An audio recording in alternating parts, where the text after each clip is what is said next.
So guys, I'm taking time out of my Destiny Rising grind to give you a quick TWID breakdown video. First off, they have a portal and progression updates, basically saying that they're backtracking on all of the negative stuff that they added last time. So planned reductions to power earned for a given grade within solo ops has been reverted.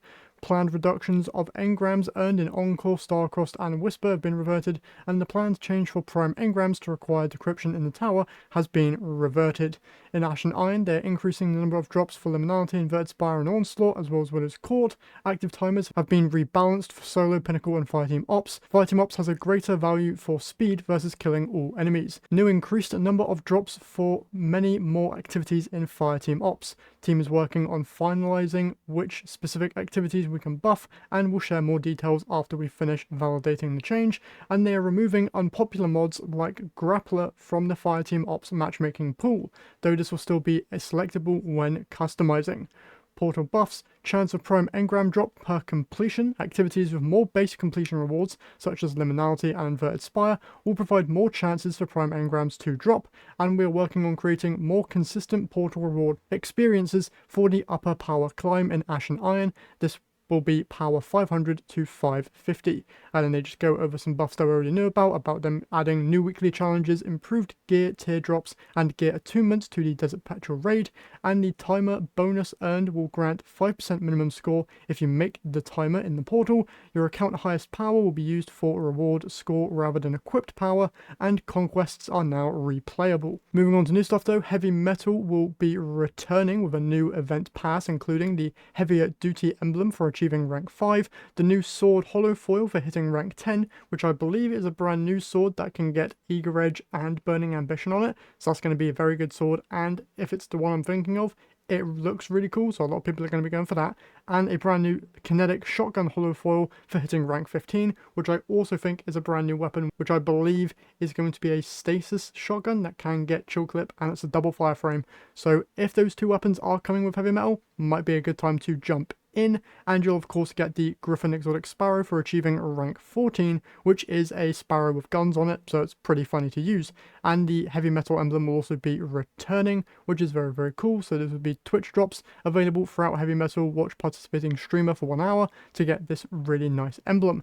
Now then, they have class, fantasy, and destiny updates here coming, I'm hoping in Ash and Iron, or maybe in future updates, but for Warlocks their traits are Battlefield Control, Arcane Abilities, and Ally Empowerment. So the general changes here are the following: Warlock turrets will now count as grenades for stats and perks, those being Ionic Sentry, Arc Soul, Hellion, Bleak Watcher, and Child of the Old Gods. So I think everything other than Threadlings, which is kind of weird.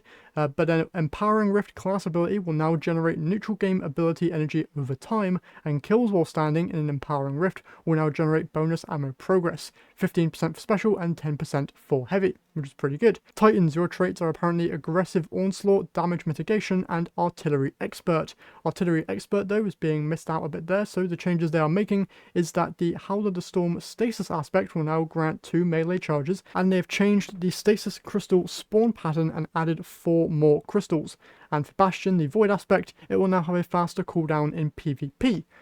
Hunters, you're actually getting a lot of changes here. You are apparently attack precision, infiltration, and damage avoidance. So for On Your Mark aspect for the solo subclass, stacks of On Your Mark now give weapons stat instead of weapon handling and reload speed, maximum of 40 weapons stat at 10 stacks.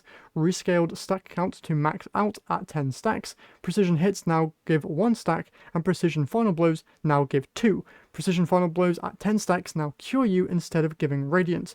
Golden Gun Deadshot for the Solar Super now refunds ammo on Golden Gun final blows instead of on ignitions, now extends super duration on Golden Gun final blows, duration gain diminished with final blows, and grants less in Crucible.